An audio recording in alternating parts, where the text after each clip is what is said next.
राज्यभरामध्ये अतिशय मोठ्या प्रमाणामध्ये या ठिकाणी पाऊस होतोय. अनेक ठिकाणी रस्ते बंद झालेले आहेत, रेल्वे मार्ग बंद झालेले आहेत. पुणे मुंबई रेल्वे मार्ग आहे, हा सुद्धा आता बंद झालेला आहे सकाळपासून. वाहतुकीसाठी सुद्धा हा रस्ता आता बंद ठेवण्यात आलेला आहे अनेक ठिकाणी राज्यभरामध्ये. पण त्यातच मुंबई असेल, पुणे असेल, पालघर असेल, रायगड असेल, या ठिकाणी मुसळधार पाऊस सुरू आहे आणि त्यामुळे वाहतूक ही विस्कळीत झालेली आहेत. आज सगळ्या शाळांना सुट्टी दिली गेलेली आहे. विशेष करून मुंबई असेल, पुणे असेल, ज्या ज्या भागामध्ये अतिवृष्टी आहे त्या भागात सगळ्या शाळा बंद ठेवण्यात आलेल्या आहे. त्या जिल्हाधिकाऱ्यांनी, जिल्हा प्रशासनाने तशा सूचना त्या ठिकाणी दिलेल्या आहेत. मुंबईमध्ये सुद्धा आज मुंबईमध्ये 12 वाजता या ठिकाणी माननीय मुख्यमंत्री महोदयांनी मंत्रालयामध्ये डिझास्टर मॅनेजमेंटच्या ऑफिसमध्ये बैठक बोलवलेली आहे. त्या बैठकीमध्ये त्या ठिकाणी चर्चा होऊन पुढचे निर्णय घेतले जातील. पण आज मुंबईमध्ये मी सगळ्यांना विनंती करणार आहे, कोणी पर्यटन करू नका, बाहेर पडू नका, अजिबात पडू नका. थोड्याच वेळामध्ये आम्ही जाहीर करणार आहोत, ऑफिसेस बंद ठेवणार आहोत, शाळा कॉलेज बंद आहेत. पण फिरण्यासाठी, कारण मी कालही पाहिलं, परवा एवढी गर्दी आहे सगळी बाहेर फिरणाऱ्यांची, तर कृपया घराबाहेर पडू नका. आज वाऱ्याचा वेग जो काल 50 ते 60 होता, आज जवळपास तो 70 ते 90च्या स्पीडने आहे. वाऱ्याचा वेग हा 70 ते 90 प्रति तास किलोमीटर हा इतका आहे. त्यामुळे कोणीही बाहेर पडू नका. मुंबईमध्ये अनेक ठिकाणी झाड पडण्याचा प्रकार होतोय. हवेमुळे, जास्त वाऱ्यामुळे अजूनही झाड पडण्याची शक्यता आहे. मग आपण झाडाखाली उभे आहात, आपली गाडी चाललेली आहे आणि त्या अशा ठिकाणी दबून खूप मोठा नुकसान किंवा जीवितहानी होण्याची शक्यता आहे. आणि म्हणून शक्यतोवर आज बाहेर पडूच नका. आज आणि उद्या काही ठिकाणी रेड अलर्ट दिला गेलेला आहे. त्यामुळे आमची सर्वांना विनंती आहे की कुणीही विनाकारण कुणीही बाहेर पडू नका. सर्व भागातले आमदार पोहोचणार, मंत्री पोहोचू शकत नाहीत. काय नेमकं अधिवेशनाचं कामकाज सुरू राहणार आहे का? कारण मुंबईतलेच फक्त लोकप्रतिनिधी येऊ शकतात. थोड्याच वेळामध्ये या संदर्भातला निर्णय होईल. माननीय मुख्यमंत्री महोदय, आमचे मान्य विधानसभेचे अध्यक्ष आहेत, मान्य सभापती आहेत विधान परिषदेचे, त्या या बाबतीमध्ये निर्णय जाहीर करतील. पण मला वाटतं की आज आणि उद्या अतिशय मुसळधार पाऊस आणि वादळ या ठिकाणी हवामान खात्याने दाखवलेलं आहे. त्यामुळे आपण कुणीही बाहेर पडू नका.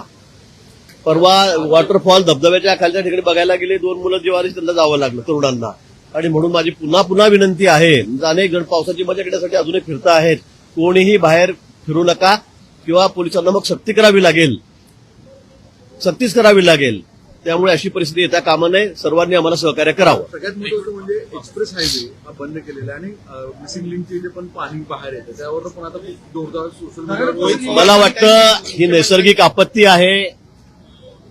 आपलं सर्वांचं काम हेच आहे की फक्त राजकारण न करता या ठिकाणी सगळ्यांनी सहकार्य करत आहे. वादळ, पाऊस, अतिवृष्टी मोठ्या प्रमाणामध्ये आहे. या विषयावर आपल्याला नंतरही बोलता येईल. पण लगेच कुठे कळायला लागलं की त्याच्यावर राखणच करायचं. मला वाटतं आमची तुमची सर्वांची जबाबदारी आहे. जनतेचं हित, त्यांच्या जीवाचं रक्षण याला प्राथमिकता त्या ठिकाणी दिली पाहिजे. काल रात्री सुद्धा आपण बघितलं, मानखुर्दमध्ये 6 जण त्या ठिकाणी मृत्युमुखी पडले. मी रात्री 2-3 वाजेपर्यंत तिथेच होतो. नाशिकहून डायरेक्ट मी तिथे 12 वाजता पोहोचलो. म्हणजे अशा दुर्दैवी घटना घडतायत. त्यामुळे सर्वांनी अलर्ट राहिलं पाहिजे. विरोधी पक्ष नेत्यांना मी विनंती करेल की बाबा तुम्ही सहकार्य करा. आपण नंतर 2 दिवसांनी काय राशन करायचं बघू. पण आता लोक काहीतरी विचलित होतील, कोणते डिस्टर्ब होतील, अशा प्रकारचे विधानं कोणी करू नका. आरोप प्रत्यारोप आपण नंतर करू. घाटमाथ्यावर किती प्रमाणामध्ये पाऊस सध्या सुरू आहे आणि बॅक ऑर्डर करण्याची पोझिशन्स काय आहे सर? धरणामध्ये आता पाणी येते, कारण एवढा मोठ्या प्रमाणामध्ये पाऊस झाल्यावर आता धरणं भरतीलच. त्या बाबतीत काही दुमतच नाहीये. अजून ती माहिती इथे आलेली नाही. पण सारखा सतत मुसळधार पाऊस या ठिकाणी सुरू आहे. सगळ्या ठिकाणी धरणांच्या पातळीमध्ये वाढ होते आहे. मुंबईमध्ये सुद्धा आहे, पुण्यामध्ये सुद्धा होईल. पण पाहिजे त्या प्रमाणात अजूनही नाहीये. कारण कॅचमेंट एरियामध्ये वरती पाऊस झाला पाहिजे, त्यावेळेला धरणामध्ये पाणी येतं. अजूनही नाशिक वगैरे भागामध्ये एवढा पाऊस नाही जेवढा मुंबईमध्ये, उपनगरामध्ये या ठिकाणी होतोय. पण धरणं आता भरायला लागलेली आहेत, पण ते अजून संथगतीने आहेत. मला वाटतं येणाऱ्या काही दिवसामध्ये जेव्हा पाऊस होईल त्यावेळेला धरणे भरली जातील अशी अपेक्षा आपण या ठिकाणी करूया.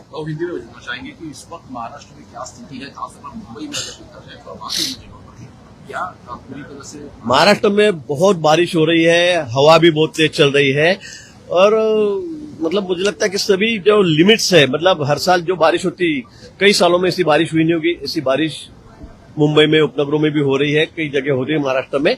और इसीलिए अलर्ट दिया गया है.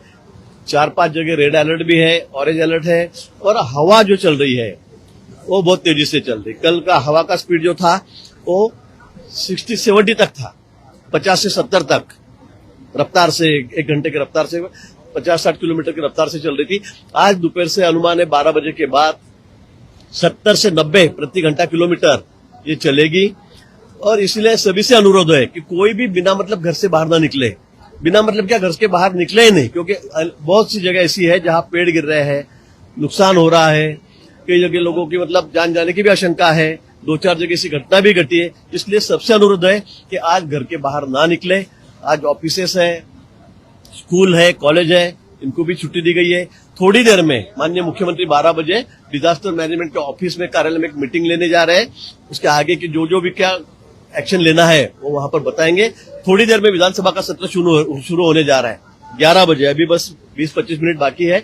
मुझे लगता है विधानसभा के अध्यक्ष है, हमारे सभापति विधान परिषद के, सदन के बारे में वो भी कुछ मालूमात देंगे, क्या करना है क्या नहीं, वो यहाँ पर निर्णय देंगे। कुछ रास्ते बंद है, इसलिए अगर देखा जाए वो भी बंद है, जो लंबी दूर की गाड़ियां हैं वो भी बंद की गई। मुंबई पुणे पूरी ट्रेन बंद है, रोड से भी सभी ट्रैफिक मतलब बंद कर दी गई है। पानी रास्ते पे बहुत है, कई जगह पेड़ गिर रहे हैं, कई जगह मिसिंग लिंक वगैरह में भी थोड़ा लीकेजेस वहां पे है। लेकिन मुझे ऐसा लगता है कि बारिश ही इतनी हो रही है, घमासान बारिश शुरू है, और इसीलिए मैं सबसे अनुरोध करूंगा कि कोई ट्रैवल ना करे, घर के बाहर ना निकले। बहुत ही इमरजेंसी है कोई तो ही बाहर निकले, अदरवाइज कोई घर के बाहर ना निकले, क्योंकि पेड़ गिरने की आशंका भी बहुत ज्यादा है। हम लोग देखे कल भी 200-250 पेड़ लगभग मुंबई में गिरे हैं। तो ये गिरने के कारण कोई गाड़ी पे गिर गए, कोई खड़ा है वहां पे उसके ऊपर गिर गया, तो जान माल का नुकसान होने की बहुत आशंका वहां पर है। इसलिए मैं सबसे अनुरोध करूंगा शासन की तरफ से कि कोई भी पर्यटन ना करे, कोई बीच पर ना जाए, कोई बारिश का मजा लेने के लिए बाहर ना घूमे। क्योंकि बारिश घाट सेक्शन और खासतौर पर मुंबई के तटीय महाराष्ट्र के तटीय इलाकों में ज्यादा है, तो प्रशासन ने इस बार क्या करा? पूरे हमारे सब एसडीआरएफ है, एनडीआरएफ की टीम अलर्ट है, पुलिस यंत्रणा पूरे अलर्ट है, फायर ब्रिगेड है, सभी हमारे कर्मचारी है, बीएमसी के है, हर जगह सब लोग अलर्ट मोड पे है। सब हम लोग कहीं भी कुछ भी अगर इमरजेंसी होती है तो हमारी पूरी तैयारी वहां पर है। इसलिए फिर भी मैं अनुरोध करूंगा अपने अपने घर में ही बैठे रहे। माननीय मुख्यमंत्री जी है और सभी विभाग के अधिकारी जो इससे संबंधित है, डिजास्टर से, उस विभाग के अधिकारी वहां पर रहेंगे। 12 बजे ये बैठक है और आगे क्या क्या करना है, परिस्थिति क्या है, स्थिति क्या है, इसके बारे में माननीय मुख्यमंत्री जायजा लेंगे।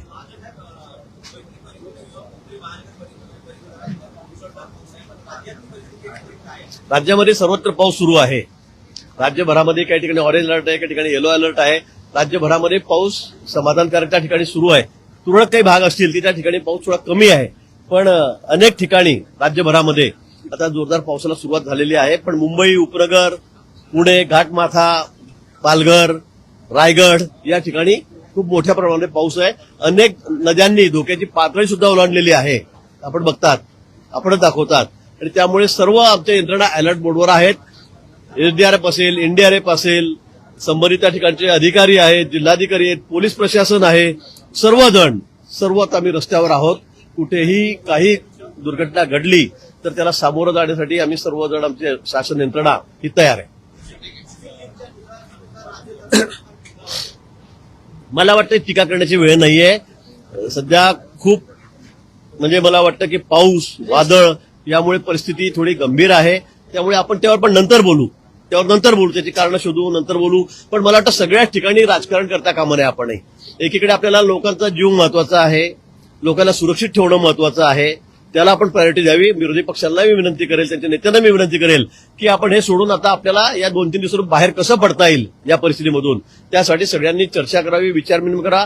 आपल्या काही सूचना असतील त्याही शासनाला आम्हाला त्या आपण द्याव्यात, आम्ही निश्चित त्याच्यावर अंमलबजावणी करू।